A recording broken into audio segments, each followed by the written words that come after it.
Canada will reach that 2% way before 2032. And just to follow up, we all saw the events in the Oval Office the other day.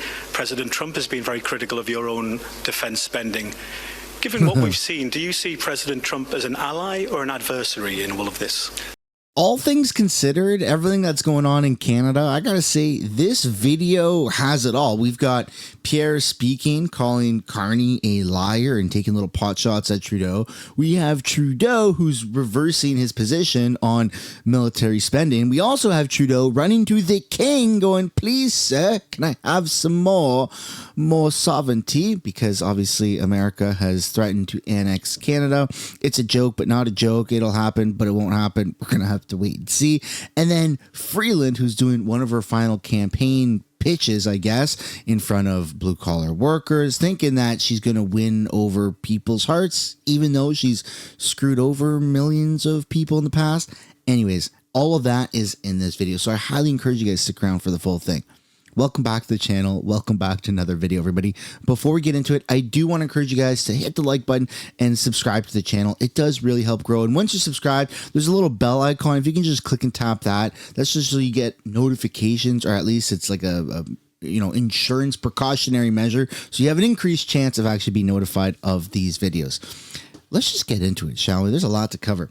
Starting off with what happened last night at the Oscars. We're not going to listen to any speeches because De Niro did get up and say F Trump.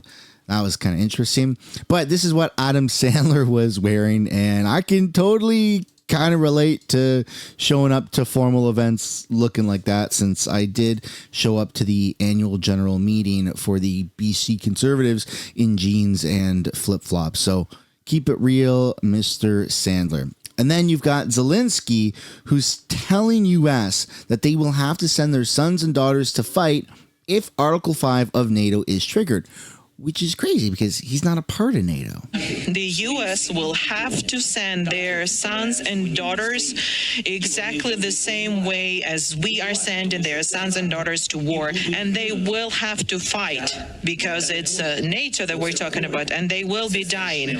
The U.S. Yeah, I don't know. I feel like the support for Ukraine is coming to a bit of a halt, especially with what happened in the White House. That was very eye-opening for a lot of people. And if America isn't picking up the tab to the extent that they have been, that's going to be on the rest of the world, like Canada, France, Germany, and other countries alike. And we just don't have the money or the resources to help them the way America has. And to be honest, we got a lot of problems to worry about here. And then also, what about the peace, ceasefire negotiations and treaties, right? It's been brought to the table and rejected multiple times by Zelensky. So something there has to change. But that's my opinion. I would love to know yours opinion. Then you've got the king. The king meeting Trudeau. So Trudeau said that his main focus in talks with King Charles will be ensuring Canada's independence after President Donald Trump recently proposed making Canada the 51st U.S. state. So we actually have the Coles notes and the summary of what happened in that meeting. And I'm going to save that for the very last piece of this video. So if you want to see that, make sure you stick around for the full thing. Then you've got a recent speech and talk with reporters that Pierre Poilievre did just yesterday. Let's take a look at this. You know, that is exactly what Mark Carney did when he backed down to Donald Trump. On October 26, 2024, Donald Trump threatened tariffs against Canada to take our jobs. 6 days later, Mark Carney announced that Brookfield headquarters would move from Canada to Trump's hometown of New York City, giving Canadian jobs to Americans. And we all know, no matter what the corporate bigwigs tell you, that when the headquarters goes, the jobs and the money will follow soon after. Mark Carney did exactly what Trump wanted. He backed down and sold out our country when Canada was under attack. He did it while he was acting as Justin Trudeau's economic advisor. When asked why he moved the headquarters out of Canada, he said he had nothing to do with it, that the decision was made after he left the company in January. Yet documents show that the decision was made in October of last year at a meeting that he chaired. where the decision was unanimous, meaning he agreed with it. And then he recommended it in writing to his shareholders. Confronted about his falsehood, he now says he should have been more precise. But here's the thing. He was very precise. He said, and I quote, "The decision, the formal decision of the board, happened after I ceased to be on the board." Again, the decision, the formal decision of the board, happened after I ceased to be on the board. That is a very precise statement, precisely the opposite of the truth. The formal decision happened in October, 3 months before Mark Carney left, and he chaired the meeting. Now, he told this to all of you, the media here today. Let's digest that for a second. He sat at that mahogany table, grasping the gavel, and recorded the decision, which he agreed with, to move the headquarters to New York from Canada. And then just the other night, when you asked him about it, he looked all of you in the eye, and he said the board made the decision after he left the company, and he had nothing to do with it. Are you ever going to believe anything he tells you again? Don't you think he should come before you and explain himself? Mark Carney has to come before Canadians and explain. He needs to explain why he lied and why he sold out our country, why he failed to put Canada first when we were under attack. He needs to apologize to Canadians, not only for lying, but for putting his personal profits ahead of our country. Mark Carney put himself first instead of putting Canada first. We need action to protect our country and its people, to take back control of our economic future, and to protect Canadians from greedy corporate executives who would ship our jobs abroad, and to bring home the promise of Canada.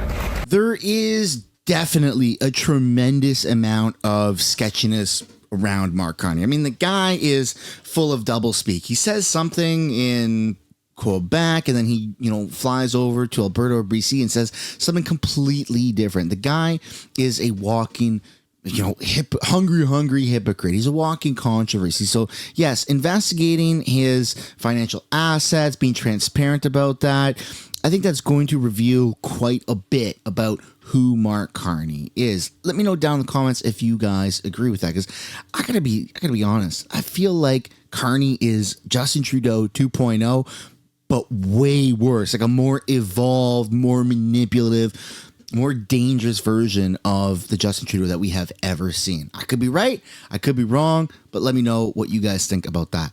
And speaking of Trudeau, now let's take a look at what he just said in the past 24 hours. Here we go. Martin from Sky News. Welcome to London, Mr. Trudeau. Thank you. There's a lot of pressure on European nations to increase defence spending, especially because it was front and centre of this summit today.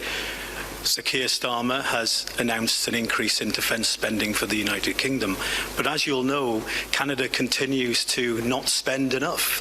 You aren't meeting your 2% target on defence spending, and the predictions are that you're not going to do that until 2030.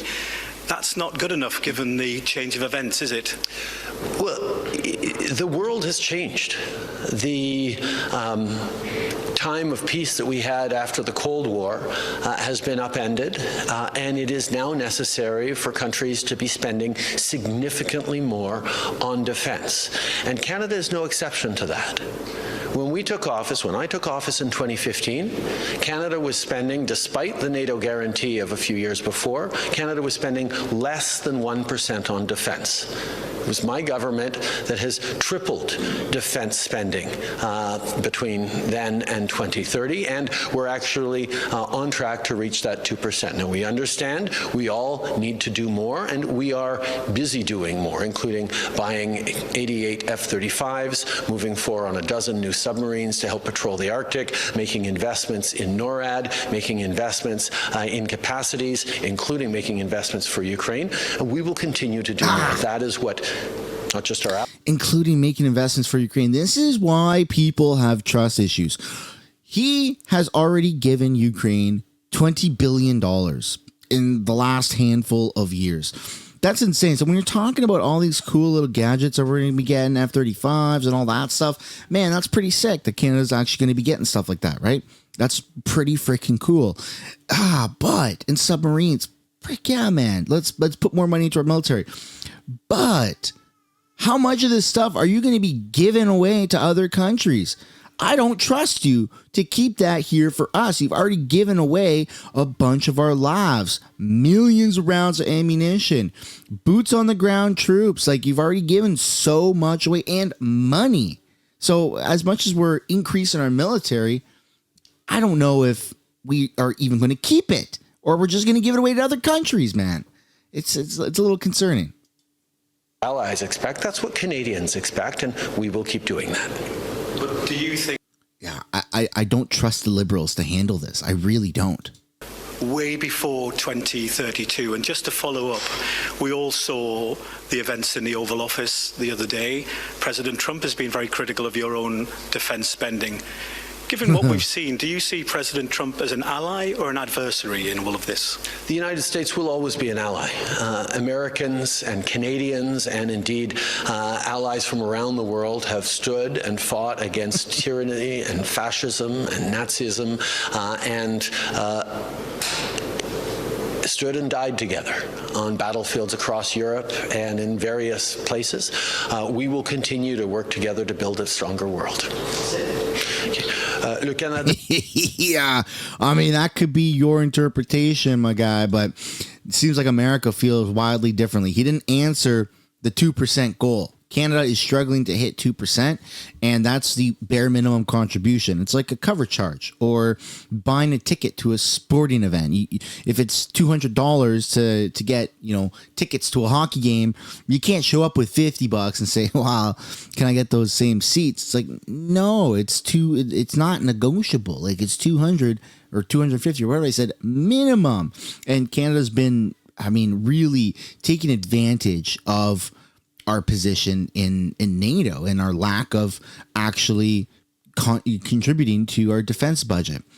And so, you have Trump, who is putting more money into defenses than pretty much the rest of NATO combined, or something close to that.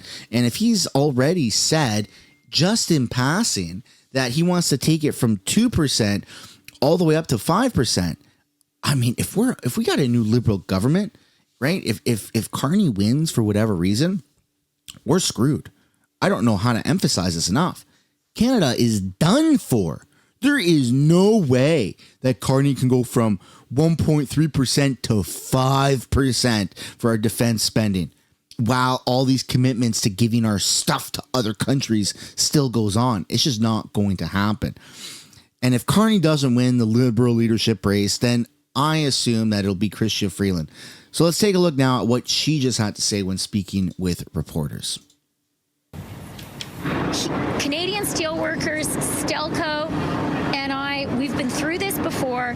We know how to win. We did win. And we know that the relationship between Canada and the United States is mutually beneficial and balanced. And that's why, as long as we are united, strong, and smart, and under my leadership, we will be, we're going to get through this. I do also just want to say how inspiring it's been for me to talk to people working here. I want to give a special shout out to Tony and to his wife Vivian. He said to me, she's the one in charge of grocery shopping in the family, and she is making an effort to buy Canadian. She wants everyone to have better labels in the grocery store so that great Canadians like Tony and Vivian can choose to buy Canadian products. And I also want to give a shout out to Scott. He's a machinist here. He's one of the union leaders, and he promised me he is going to talk to his brothers and sisters in the the United Steelworkers across the border, and get them to speak out as they did at the beginning of February, speak out to the White House and point out that these tariffs are just a bad idea. As the Wall Street Journal has said, this is just dumb. And so I just want to say to everyone here at Stelco, to every steelworker across the country, and to every single Canadian, we can get through this. If the U.S. hits us, we will hit back. Canada is going to be united, strong, and smart, and we're going to get a good deal at the end. We're going to win just like we did last time. Thank you very much. Ready to answer your questions.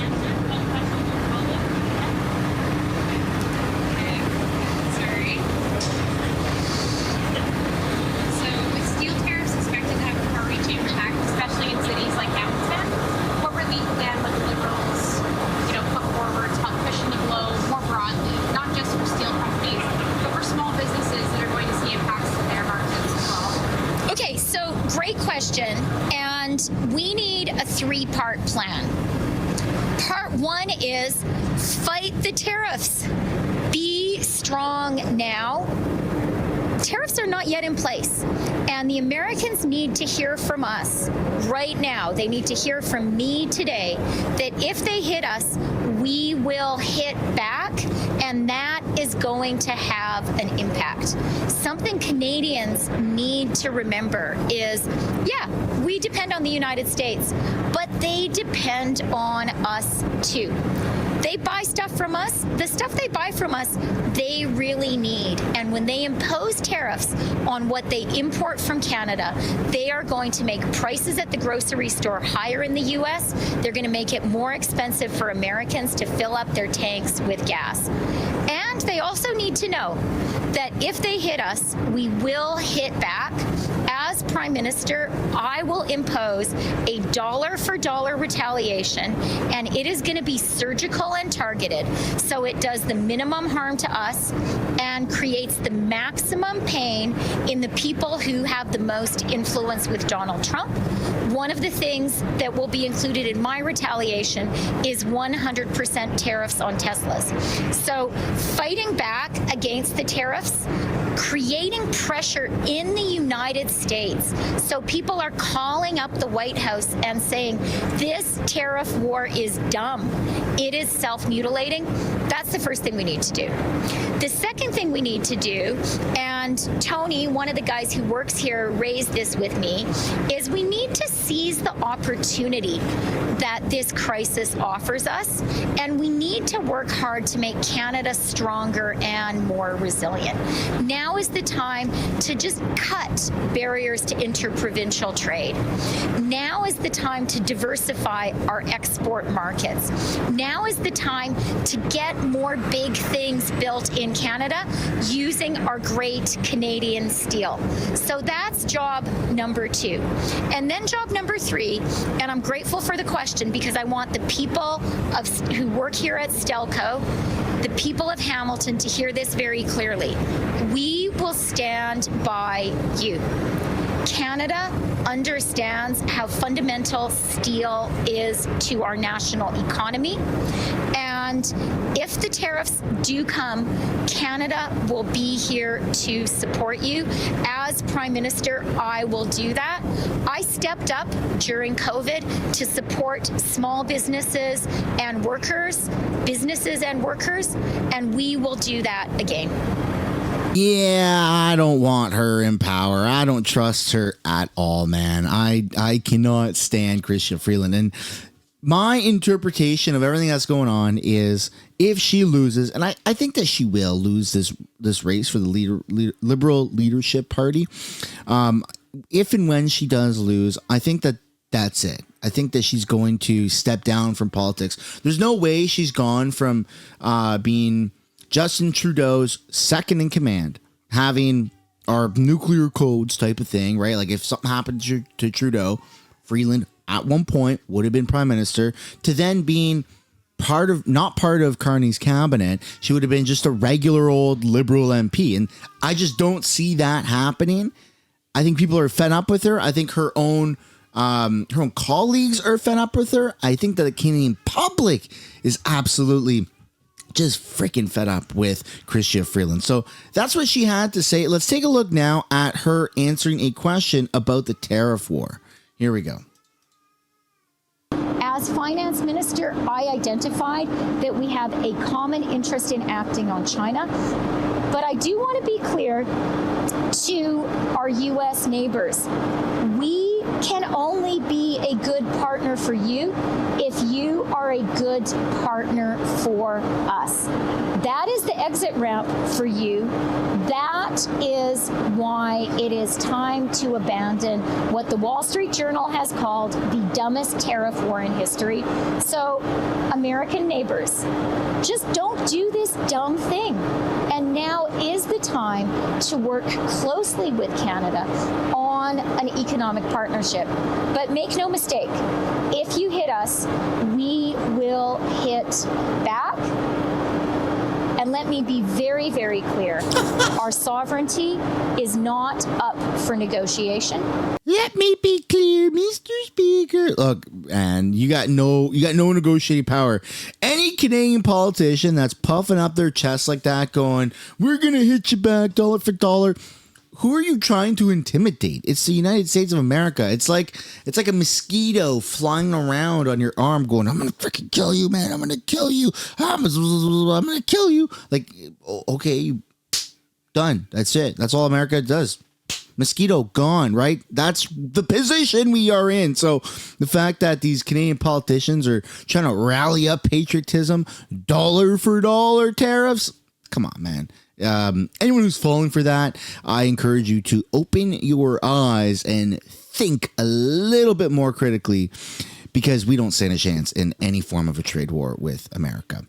Now, let's wrap up this video by seeing what Justin Trudeau said in Oliver Twist language to the King himself. This morning, the Prime Minister was in the UK for a meeting with King Charles. Justin Trudeau went into his audience with the King, saying they would discuss what he called matters of interest to Canadians. And the CBC's Crystal Gumansing is with us from London, just outside of Buckingham Palace. Hey, Crystal, so tell us more about what we know happened in this meeting. Well, Arthi, staff for King Charles here at Buckingham Palace did confirm the meeting, even sharing a few pictures on the King's social media page, posting them to X. From the appearance of those pictures, the two enjoyed a warm meeting at one point, even sharing a laugh before sitting down in Sandringham for that private session. Because these meetings are a private audience, we won't have an official readout from the palace detailing what was said. As I said, these are meant to be a moment for the two leaders to have a frank discussion. But because we did hear from Canadian Prime Minister Justin Trudeau on Sunday while he was here for a security summit, we know what that main point of the conversation was going to be in that private session with the King. We will discuss matters of importance to Canada and to Canadians, and I can tell you that nothing seems more important to Canadians right now than standing up for our sovereignty and our independence as a nation. Of course, those... Yeah, sort of. I mean, that's definitely included in the mix, but also, how about we stop spending billions, dozens of billions of dollars to Ukraine? Like, you know, maybe we should stop doing that. That's pretty important. $20 billion that we've sent to Ukraine. I think that in its entirety, with a multi-year buffer for ongoing treatment and running certain facilities, that could have solved homelessness from coast to coast to coast here in this country, right? On average, $1.something billion per province and territory. Obviously, the bigger the more centralized the problems are, the more homelessness that there is. In like Ontario has a huge population, right? So does British Columbia. I mean, everywhere's got massive problems. Then obviously instead of $1 billion, it goes up and down, right? So it's a ratio type of thing. I mean, could $20 billion have solved homelessness? I freaking think so. But instead, it's gone to Ukraine, right? I think that's a problem. Taunts from U.S. President Donald Trump continuing really for several months now. It was back at the end of November that he first sort of floated the idea of Canada becoming a 51st state, and of course repeatedly calling the Prime Minister Governor Trudeau. And it's not just the president, members of his administration also using that line, really frustrating Canadians and the Prime Minister. Because of this meeting, it could signal a change. We could hear public publicly at some point from the king, because it is protocol that he would not say anything until he had direction from Canadian leadership. So going forward, it's possible, Arthi, that we could hear the king state some sort of defense of Canada as a free and sovereign nation, and of course, as a member of the Commonwealth realm. Thanks for this, Crystal. That is the CBC's Crystal Gumansing. He went and cried to Papa, the Papa King, please, can I have some more? Like, that's just, in my head, that's so freaking funny. I don't know why. Maybe I'm just making shit up and I'm trying to make myself laugh, but I just find it funny that he went to the king himself and was like, help us fight for our sovereignty. And the king is probably like, good lad, there's nothing I could do. That's how I see it happening anyways. I don't actually know what annexing Canada would really look like. Would you have helicopters and tanks go over the border? Probably not. Would the rest of the country, the rest of the world be a little bit more on edge if America did, like, quite literally just try to take Canada to whatever capacity that looks like? Possibly, but everyone is a little bit fearful of America right now. And I think that that's Trump's point, is he wants to get back to that, right?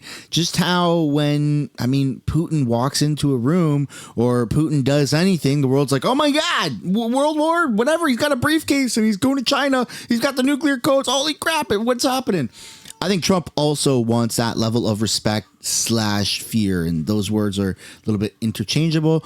And to be honest, the world probably runs a little bit better when America is in that position instead of being completely used and abused the way America has been. But enough talk about America. Let's focus on Canada. What do you guys think is going to happen to Canada in the coming days? Trudeau's got, a few days left, 5 days, right? 5 days, 4 days left for being relevant at all here in Canada. And then he's gone.